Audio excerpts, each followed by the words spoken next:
Vader, in hierdie oggend bid ek saam met Dawid en ek glo ek bid saam met elkeen wat hier staan. Ons bid, Here, skep in ons 'n rein hart. Vernuwe ons gees en maak ons standvastig. Here, dat ons U sal dien al die dae van ons lewe in dankbaarheid. U wat gesê het, kyk na wat ek vir jou gee, kyk na my goedheid oor jou lewe, dat jy nooit op die plek sal kom wat jy sê, dis my sterk hande en my krag wat hierdie goed vir my opgegaar het nie.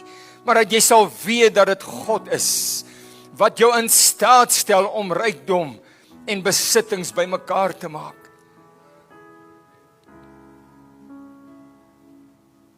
Here, as ons sing van U goedheid, Here, dat ons dit sal bedoel en sal verklaar deur ons woorde. Dis U wat vir ons goed is, Here. Wees ons dat U vir ons so goed is. Wees ek, Here, dat U my so seën. Wees ek, Here, dat U vir my die voorreg gee vir dit wat ons het, dit wat ons ken, dit wat ons mag eet, dit wat ons mag hê. Dankie, Here, dat U hierdie jaar vir ons 'n hart van dankbaarheid teenoor U sal gee. Dat ons U met dankbaarheid en met vreugde sal dien.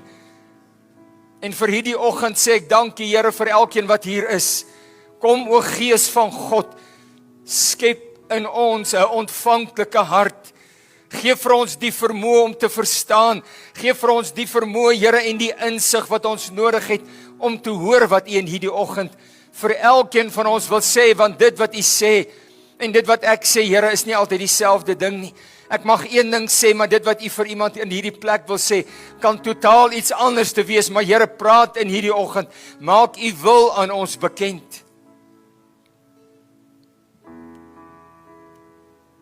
En dankie vir elke dag en elke geleentheid, waar ons U kan dien en kan aanbid en U naam kan verheerlik. Ek dankie vir hierdie byeenkoms. En bo alles dankie dat U hier is. U is hier om ons te seën. Maar as 'n lied wat ons jare terug gesing het, I will bless the Lord. Here, ons wil ook vir U seën. Mag my lewe, wie ek is, wat ek doen, elke dag, ook vir U 'n seën wees, is my gebed in Jesus naam. Amen.